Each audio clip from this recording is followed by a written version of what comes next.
Hello, and welcome to another captivating episode of ADHD History, the history of the world told in no particular order. I'm your host, Xander Millette, and in today's installment, we transport ourselves to the mesmerizing world of Renaissance Italy once again, where intrigue, art, and wealth converged in an extraordinary family, the Medicis. In the vibrant tapestry of Renaissance Florence, the stage was set for a story as rich as the Tuscan sun. A city where merchants and bankers rubbed shoulders with artists and thinkers, where the latest fashion was as crucial as the latest philosophical treatise, and where every piazza was a potential runway for flamboyant display. The sun cast golden hues over the domes of Santa Maria del Fiore, as citizens discussed the merits of the latest sculpture by Michelangelo over a steaming cup of espresso, blissfully unaware that their lives were about to be entwined with one of history's most fascinating dynasties. Enter the Medici family, Florence's very own version of a soap opera. With an uncanny ability to oscillate between benevolence and shrewdness, the Medici were not just bankers. They were the original power players, the OG patrons of the arts, and the ultimate trendsetters. These were folks who could turn a simple banking operation into a multifaceted empire that not only shaped the destiny of Florence, but left a huge mark on Western civilization itself. As we delve into the chronicles of the Medici, we'll explore their ascent from modest beginnings to becoming the de facto rulers of Florence, navigating a landscape rife with rivalries, intrigue, and scandal. So buckle up as we journey through the opulent halls of palaces, lavish banquets, and artistic masterpieces that define the Medici legacy.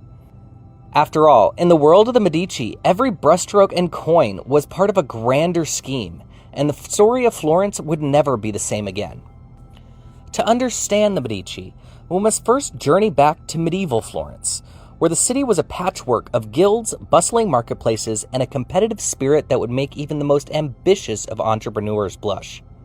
In this environment, we find our protagonists, the Medici family, who began their illustrious saga not in marble palaces or grand halls, but rather among the humble streets and bustling markets, where the sweet sound of gold coins clinking together resonated like a siren's call. Our story kicks off with Giovanni di Bicci de' Medici, the patriarch of the Medici dynasty and the real estate mogul of his time. Though instead of location, location, location, his mantra was likely money, money, money. Born around 1360, Giovanni hailed from a family of modest means, the son of a physician, which provided him with not only a comfortable upbringing, but also a sharp analytical mind. Unlike the noble families whose fortunes were tied to land, Giovanni saw the future elsewhere, namely in Florence's booming commerce and finance sectors. He understood that the true wealth of Florence lay not in its traditional industries like wool, silk, or spices, but in a relatively new and rapidly expanding field: banking. Specifically, the art of lending money to the right people at the right time, and with just the right amount of interest. Giovanni didn't simply leap into banking without a plan. He first apprenticed in the powerful banking houses of Florence, observing the nuances of financial strategy and networking, while quietly honing his own philosophy. What set him apart from the cutthroat competition of Florentine moneylenders was his insistence on integrity, transparency, and most of all, reliability. In a city where a misplaced gamble or a sour deal could end a career, or worse, Giovanni built his reputation as a man who could be trusted with enormous sums of money, whether they belonged to merchants or monarchs. Soon enough, Giovanni was not just playing the banking game, he was rewriting the rules. By 1397, he had founded the Medici Bank, a move that would not just change his life, but alter the course of European history. The bank started modestly in Florence, but Giovanni's vision was anything but local. The true genius of Giovanni's strategy lay in his ability to expand his operations well beyond the borders of Florence, turning the Medici Bank into an international financial powerhouse. Branches soon popped up in strategic cities like Rome, Venice, Milan, Geneva, and even far-off London and Bruges. Each outpost acted as a financial nerve center, connecting the Medici to both the movers and shakers of the Italian city-states and the royal courts of Europe. Giovanni ensured that his bank became indispensable to those in power, acting as the personal bankers to kings, popes, and princes, while simultaneously keeping his thumb on the pulse of local commerce. What made the Medici Bank so successful wasn't just its reach, it was Giovanni's understanding of risk management. He devised sophisticated systems for balancing the bank's books, reducing exposure to bad loans, and maintaining liquidity, skills that today would get him a top spot at a global investment firm. But for Giovanni, the bank was more than a business. It was a tool of influence, a way to solidify the Medici name and ensure that his family would be more than just wealthy bankers. They would become power brokers. He carefully used his growing fortune to finance Florence's most powerful politicians, forging alliances that would turn the Medici family into a political force as well. Of course, one of Giovanni's key strategies was to gain favor with the most powerful institution of them all, the Catholic Church. Banking was always a morally gray area. Usury, or lending money at interest, was frowned upon by church doctrine. But Giovanni managed to maneuver around this sticky issue. He offered loans to the church and, in return, secured contracts to handle the papal finances. Essentially, Giovanni became the church's go-to banker, a position that gave the Medici not just financial leverage, but immense political influence within the papal court. In the complex world of Renaissance politics, such an alliance could mean the difference between survival and destruction, and Giovanni played the game brilliantly. While his business acumen was exceptional, Giovanni's talent for family management was just as impressive. He understood that, to solidify the Medici dynasty, his children needed to be well-educated and strategically married off into other powerful families. Giovanni sent his son Cosimo to study the humanistic disciplines that were flourishing in Venice, ensuring he would not only be a skilled banker, but also a learned patron of the arts. He also secured marriages for his children that would bring alliances with noble families, thus blending the Medici's newfound financial power with the aristocracy's prestige. It was a calculated blend of social ambition and financial prowess that set Medici apart from other merchant families. And then there was Giovanni's less discussed but equally important contribution to Florence's emerging cultural scene. Even in his early days, Giovanni recognized the power of patronage. He began supporting artists, architects, and scholars who would later define the Renaissance. While his son Cosimo would become more widely known for his grand patronage of the arts, Giovanni's early investments into the cultural fabric of Florence cannot be overlooked. He financed the construction of religious buildings, supported charitable endeavors, and quietly encouraged the intellectual life that was bubbling beneath the surface of Florentine society. Giovanni laid the foundation not just for the financial empire of his family, but for Florence's transformation into the cradle of artistic and cultural innovation that it would become. When Giovanni died in 1429, he left behind not just a thriving bank, but a carefully constructed political and cultural network that set the stage for the family's future dominance.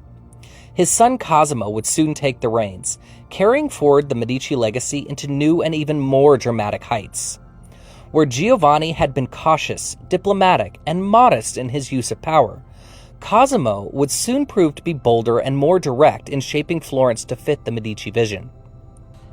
As the Renaissance began to unfurl its vibrant banners over Florence, the Medici family found themselves standing on the shoulders of giants, and none were taller than Cosimo de' Medici, affectionately dubbed Cosimo the Elder.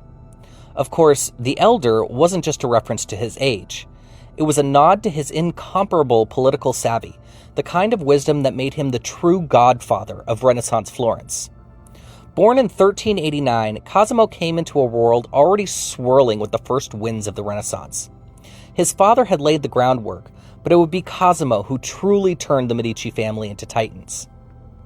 He wasn't just a banker or politician. He was the quintessential Renaissance man, with a genius for politics, a deep love for the arts, and a shrewd understanding of how culture could be used as a weapon of influence. Cosimo's rise to power, however, was anything but straightforward. After his father's death, Cosimo inherited not only the family fortune, but also the precarious political landscape of Florence. Rival families, most notably the Albizzi, sought to curb Medici influence, seeing in Cosimo a dangerous mix of cunning and charisma. His rivals soon found that they were right to be concerned. Cosimo navigated the treacherous waters of Florentine politics with a mix of finesse and boldness, playing a long game of alliances, carefully placed bribes, and the occasional strategic retreat. In 1433, the Albizzi family finally had enough of him and exiled him from Florence. For most men, exile would have been the end.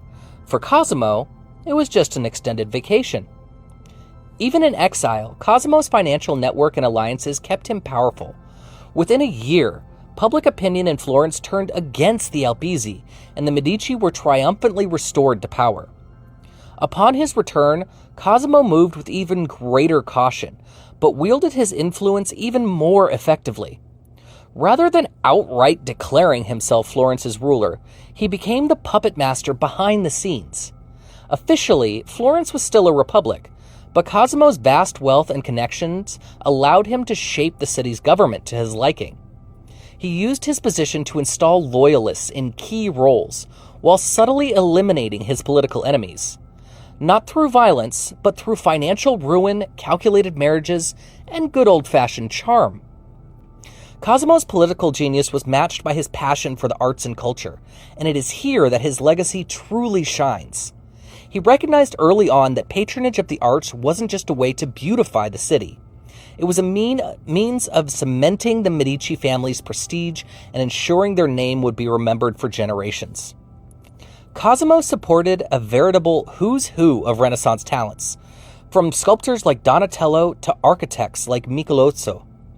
Florence under Cosimo's patronage became a canvas, with projects such as the Medici Chapel and the reconstruction of the Basilica of San Lorenzo, reflecting his family's rising stature.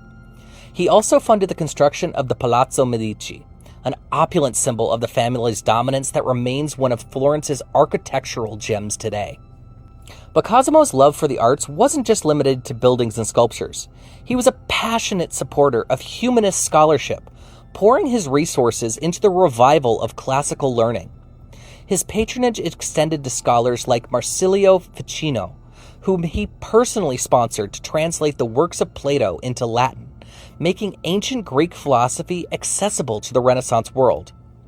Ficino, with Cosimo's financial backing, founded the Platonic Academy in Florence, where thinkers gathered to discuss the fusion of Christian theology with Platonic ideals.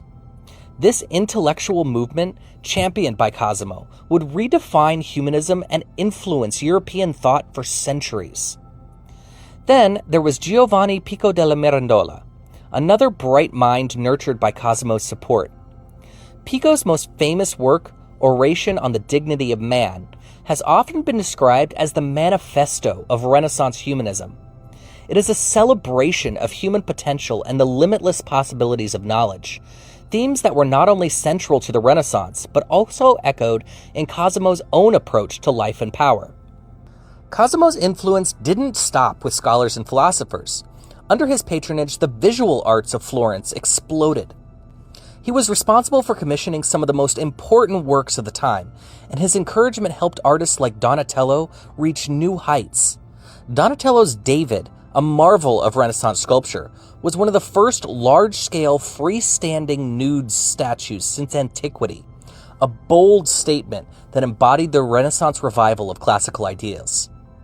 Meanwhile, painters like Fra Angelico were creating works that adorned the churches and palaces of Florence, often funded by Cosimo's seemingly bottomless coffers. His patronage was not just an act of philanthropy, but a deliberate strategy to shape Florence's cultural landscape in the Medici image.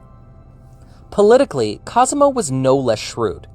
He understood that culture and power were intertwined, and by investing in the city's artistic and intellectual life, he was securing the Medici's dominance in ways that swords and armies never could.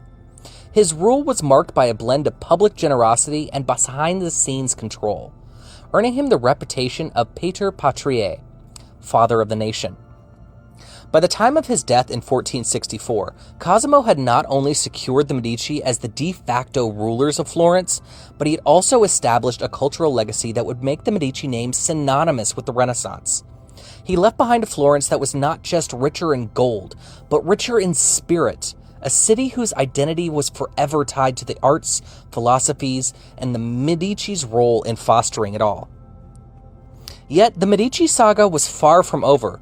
With Cosimo's passing, the reins of power would fall to his grandson, Lorenzo, later known as Lorenzo the Magnificent.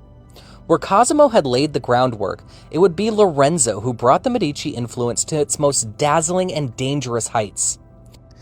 Born in 1449, Lorenzo wasn't merely a product of the Renaissance.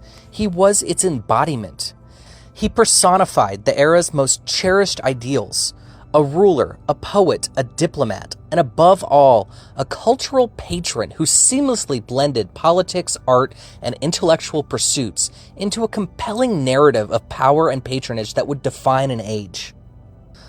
Lorenzo inherited the family mantle in 1469, at a time when Florence found itself at a crossroads of immense political and artistic transformation.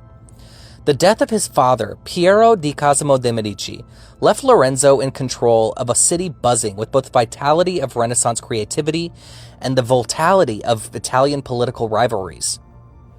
Unlike his grandfather, Cosimo the Elder, who wielded power with a quiet, calculated precision, Lorenzo embraced the limelight. He became not just a political figure, but a cultural maestro, orchestrating an elaborate symphony of artistic and intellectual achievement. His charisma, sharp intellect, and genuine love for the arts made him the toast of Florence and beyond. Think of him as a Renaissance rock star, whose inner circle included some of the most brilliant minds and talents of the time. Under Lorenzo's patronage, Florence ascended to the undisputed center of the Renaissance, attracting some of the greatest artistic and intellectual figures the world has ever known. Lorenzo possessed an uncanny ability to recognize and nurture talent, and his court became a magnet for creative genius.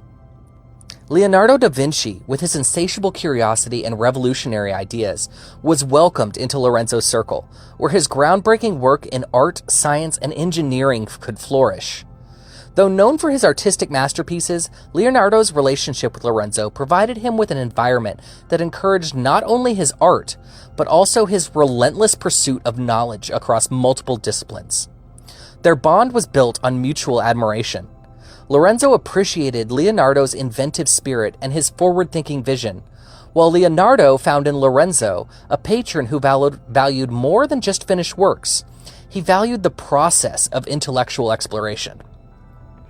Leonardo was not the only artist to find his footing under Lorenzo's mentorship.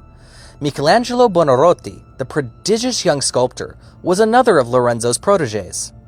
Lorenzo first recognized Michelangelo's immense talent while the artist was still a teenager.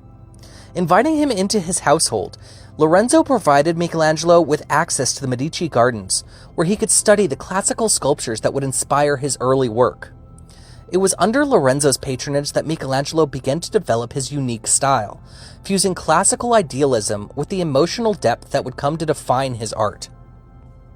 Lorenzo's investment into Michelangelo's early career would later result in some of the most iconic masterpieces of the Renaissance, including the awe-inspiring David and the Sistine Chapel frescoes.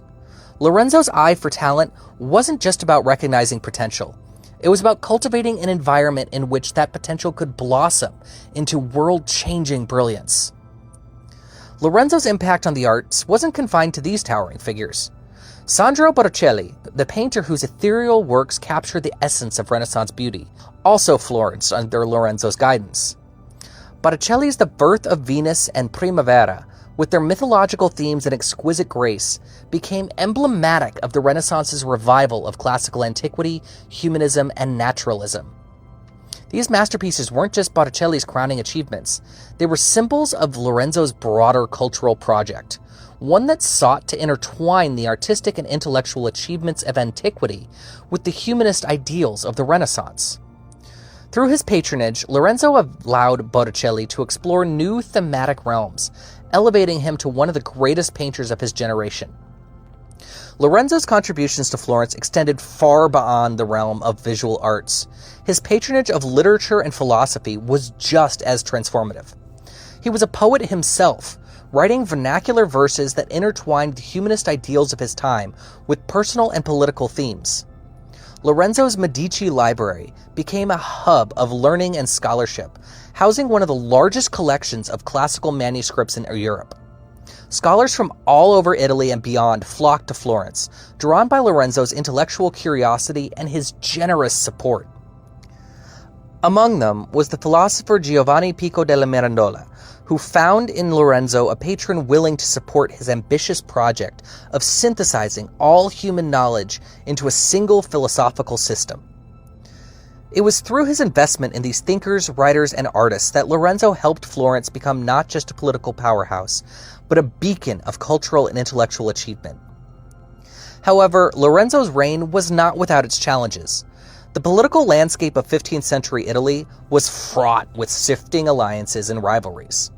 Despite his skill as a diplomat and politician, Lorenzo faced numerous threats from rival families, notably the Pazzi, who famously attempted to assassinate him in 1478 during the Pazzi conspiracy. His brother was murdered, and though he himself was wounded, Lorenzo survived, consolidating his power even further and using the failed assassination attempt as a means of eliminating many of his political enemies. The conspirators, along with the Pazzi family, were ruthlessly dealt with, but the incident also marked a turning point in Lorenzo's rule, one that saw him become more autocratic, using his control over Florence's financial and political institutions to ensure that no rival would ever threaten his family's dominance again. By the time of his death in 1492, Lorenzo had secured his legacy. Lorenzo's contributions to the cultural and political life of Florence were immeasurable, and he left behind a city forever changed by his vision. The age of Lorenzo the Magnificent was over, but the Medici saga was far from finished. The next chapter in the Medici dynasty would be written not in the lush golden hues of the Renaissance, but in the darker, more turbulent shadows of political and religious upheaval that were soon to engulf Florence and Europe itself. With Lorenzo's passing, the Medici found themselves adrift in a sea of factionalism and discontent, unable to maintain the delicate balance of power that he had so masterfully orchestrated. His charisma, vision, and deft handling of diplomacy masked underlying tensions within the city that had been simmering for years. As soon as Lorenzo was gone, these tensions boiled over, and the fragile web of alliances he had woven began to unravel. Lorenzo's son, Piero de' Medici, known as Piero the Unfortunate, inherited his father's position, but none of his talents. Unlike his father, Piero lacked the political savvy and strategic mind needed to navigate the turbulent waters of the late 15th century Florence. His tenure as leader was marked by indecision and ill-conceived alliances, most notably his disastrous dealings with Charles VIII of France. When Charles invaded Italy in 1494 with the goal of claiming the Kingdom of Naples, Piero capitulated without a fight, handing over key Florentine strongholds to the French king in an attempt to save his own position. This act of cowardice was seen as a humiliating betrayal by the Florentines, who expected their leader to protect the city's interests, not bow to foreign invaders. It didn't take long for the winds of change to sweep through Florence. Discontent was brewing not just because of Piero's failings, but also because of the growing disparity between the wealthy elite, many of whom were loyal to the Medici, and the broader populace, who were increasingly resentful of the family's opulence. To many Florentines, the Medici represented excess, moral decay, and a city that had lost its way. Enter Girolamo Savonarola, the fiery Dominican friar who rose to prominence as the voice of this discontent. Savonarola's sermons struck a chord with the people of Florence. Charismatic and impassioned, he called for a return to piety and virtue, condemning the excesses of the Medici and the perceived moral corruption of Renaissance Florence. His message resonated with a populace disillusioned by the luxury and licentiousness that had come to characterize the Medici regime. Savonarola promised a new era, one where Florence could be a beacon of Christian virtue, not a city of decadence. Savonarola's rise to power was meteoric. By 1494, as Charles VIII's army marched through Italy and Piero's hold on the city crumbled, Savonarola seized the moment. With Piero's humiliating flight from Florence and the expulsion of the Medici, Savonarola positioned himself as the moral and spiritual leader of the city. Under his influence, Florence was transformed. Gone were the grand displays of wealth and culture that had defined the city during the Medici rule. In their place was a new, austere Florence, where Savonarola's puritanical vision took center stage. One of the most infamous events of this period was the Bonfire of the Vanities in 1497. Savonarola, railing against what he saw as the sinful excesses of the Renaissance, urged the people of Florence to cast their luxuries, books, art, cosmetics, musical instruments, and anything deemed immoral, into a massive public bonfire. Among the objects destroyed were priceless works of art, manuscripts, and personal items that had symbolized the city's cultural wealth. It was a dramatic shift, literally burning away Florence's Renaissance values, as the city embraced a more rigid, religious version of itself. Yet Savonarola's rule, while fervent, was short-lived. His puritanical regime alienated many of his former supporters. Florence, a city that had thrived on the intellectual and artistic freedom of the Renaissance, soon chafed under Savonarola's rigid control. His refusal to align with the powerful Pope Alexander VI and his relentless criticism of both the papacy and Florence's elite earned him many enemies. By 1498, the tide had turned against him. He was excommunicated, arrested, and ultimately executed by hanging and burning in the Piazza della Signoria, the very square where he had once commanded such fervent support. With Savonarola gone, Florence entered a period of political instability, marked by shifting regimes and power struggles. The absence of the Medici left a power vacuum. While various factions vied for control, none could offer the stability or cultural prestige that the Medici had once provided. The city, once the flourishing center of Renaissance culture, seemed to have lost its way. Amidst the chaos, the Medici family, exiled but never fully defeated, began to plot their return. The Medici restoration in 1512 was not just a family comeback, but a carefully orchestrated political maneuver. Backed by the papacy, particularly Pope Julius II, and aided by Spanish forces, the Medici reestablished their control over Florence. However, this was not the triumphant return of a bygone golden age. The Medici of the early 16th century were more cautious, more politically astute, and far less reliant on popular support. They had learned from their mistakes, and rather than positioning themselves as the uncrowned rulers of Florence, they sought to solidify their power in a more permanent and formalized way. This marked the beginning of a new phase in Medici history, one that saw the family evolve into the Grand Dukes of Tuscany. Under the leadership of Cosimo I de' Medici, who became the Duke of Florence in 1537 at the tender age of 17, the family transformed its political strategy. Cosimo was not content with merely reclaiming the familial mantle of power. He sought to consolidate it in ways that would secure the Medici's control over Florence and the wider region for generations to come. Whereas Lorenzo the Magnificent had ruled as a de facto prince within a republican framework, Cosimo aimed to make the Medici rulers in name as well as fact, embracing the role of a sovereign head of state. Cosimo's ascent to power was anything but smooth. Florence was rife with internal divisions, and the Medici family, despite their restored status, faced significant opposition both from Republican factions within the city and from external rivals like Siena. In his first years, Cosimo's rule was marked by his ability to navigate these complex political waters, with both cunning and military strength. One of his early victories was the defeat of Siena in 1555, a critical moment in which Florence's chief rival was subdued, and Cosimo laid the groundwork for uniting Tuscany under Medici rule. But Cosimo's ambitions extended far beyond mere military conquest. He was a master of political alliances, aligning himself with powerful European monarchs, particularly the Habsburgs, who wielded immense influence in Italy through their control of the Holy Roman Empire and Spain. In 1569, Cosimo's shrewd diplomatic efforts paid off when Pope Pius V granted him the title of Grand Duke of Tuscany, formally elevating the Medici from powerful merchants and bankers to hereditary rulers of a sovereign state. This was a turning point, not just for the Medici family, but for Florence itself, as it marked the city's transition from a republic to a duchy, and later a grand duchy. Cosimo understood that power needed to be projected not only through politics and war, but also through culture and architecture. Following in the footsteps of his illustrious forebears, he became a significant patron of the arts. However, Cosimo's patronage was different from that of Lorenzo the Magnificent.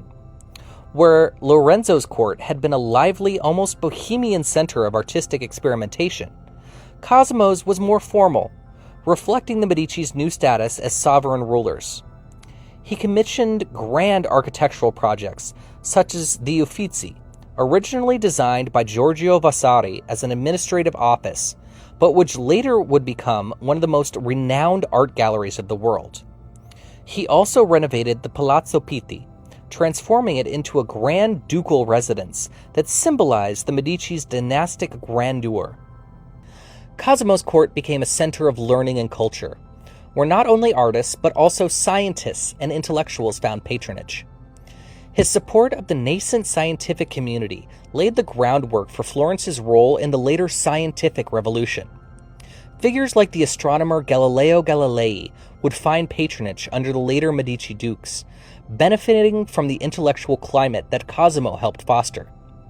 By investing in both the arts and sciences, Cosimo was able to position Florence not only as a cultural capital, but also as a center of innovation and learning.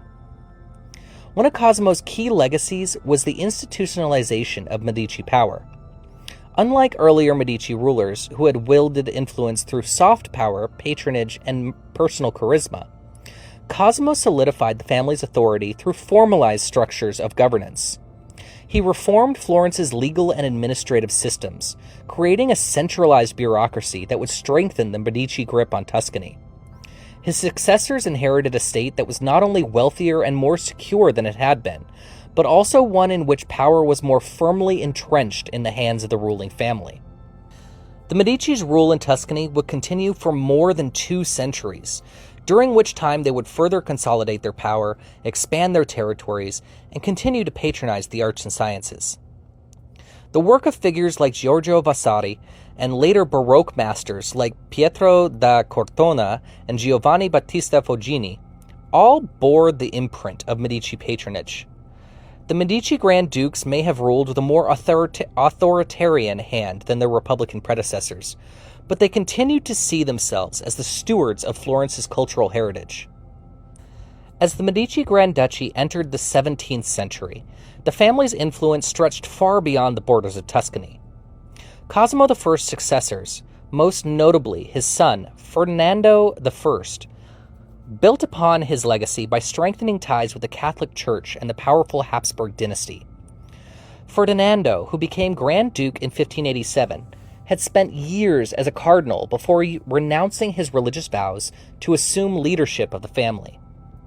His time in Rome allowed him to forge key alliances, and as Grand Duke, he continued to cultivate relationships with Spain and Austria.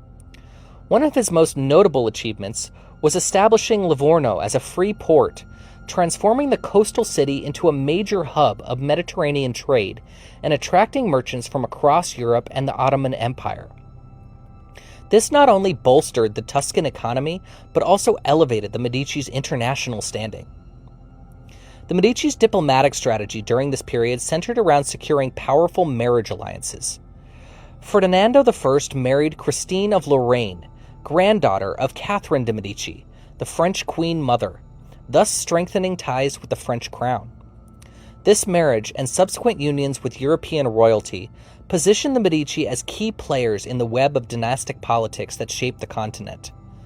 Under Ferdinando's rule, Tuscany maintained its independence while leveraging its relationships with more powerful neighbors, particularly during the Italian Wars and the Habsburg-Valois conflicts that later dominated the 16th and early 17th centuries. However, as the 17th century progressed, the Medici's fortunes began to wane. While the family maintained their influence and patronage of the arts and sciences, the Grand Duchy was increasingly overshadowed by the larger European powers, particularly Spain and Austria. Cosimo II, who had succeeded Ferdinando I in 1609, is remembered for his continued support of Galileo Galilei, the groundbreaking scientist whose discoveries in astronomy and physics reshaped the intellectual landscape of Europe. But despite these contributions to culture and science, Tuscany's political clout was on the decline. By the time Cosimo II's son, Ferdinando II, took power in 1621, the Medici's Grand Duchy was grappling with internal strife, economic stagnation, and the wider conflicts of the 30 Years' War that ravaged much of Europe. Ferdinando II's reign was marked by attempts to maintain the duchy's neutrality and preserve its dwindling autonomy in an era of increasing Habsburg and Bourbon dominance. Although he remained a patron of the arts and continued to invest in Tuscany's infrastructure, the Medici's ability to project power beyond their borders was diminishing. The decline of the Medici Grand Duchy became even more apparent under Ferdinando II's successors, particularly Cosimo III, who ruled from 1670 to 1723. Cosimo III's reign was one of the longest in Medici history, but it was also a period of profound decay. By this time, Tuscany had become a minor player in the grand scheme of European politics, and Cosimo's personal rule was marked by religious conservatism, economic mismanagement, and a retreat from the cosmopolitanism that had defined the family's earlier successes. Under his leadership, Tuscany became increasingly isolated, its economy suffering from poor governance and a lack of innovation. The final blow to the Medici dynasty came with the death of Cosimo III's son, Giangastone de' Medici, in 1737. Giangastone, the last male heir of the Medici line, had inherited a duchy in decline, and though he attempted to reverse some of his father's more regressive policies, he lacked both the political acumen and the heirs to revive the family's fortune. His death marked the end of the Medici line, a dynasty that had once been at the forefront of European politics and culture, now extinguished without a direct successor. With Giangastone's death, the Grand Duchy of Tuscany was passed to Francis Stephen of Lorraine, husband of Maria Theresa of Austria, part of the larger territorial negotiations following the War of the Austrian Succession. This marked the official end of Medici rule in Tuscany as the Lorraines took control, ushering in a new era for the region. As we conclude the story of the Medici dynasty, their enduring influence becomes unmistakable. Though their direct line ended, the Medici's imprint on the cultural, political, and intellectual landscape of Florence and Europe remains vivid today. Their legacy is not simply one of power and wealth, but of visionary patronage and the belief that culture and intellect could shape the future of societies. In a world where power dynamics continue to shift, the Medici adaptability and engagement with culture remind us of the enduring importance of art and intellectual pursuits. The Medici challenge us to think about how modern leaders can use cultural patronage to unify and innovate, much as they did centuries ago. Ultimately, the Medici legacy calls us to examine the intersections of power, art, and human aspiration. It reminds us that history is not just a sequence of events, but a complex interplay of ideas and influences that continue to shape the present. And so ends today's episode. I want to thank the books The House of the Medici, Its Rise and Fall by Christopher Hibbert, The Medici, Power, Money, and Ambition in the Italian Renaissance by Paul Strathern, and The Medici, Godfathers of the Renaissance by Mary Hollingsworth for all the research help, as well as the countless websites I've hit up for information. I hope to have you tune in next episode. I'm thinking the next one could be about the Bourbon family. You can find me on my Facebook page, ADHD History, and on Twitter, Blue Sky, Threads, and Instagram, and YouTube at It's ADHD History. See you next time!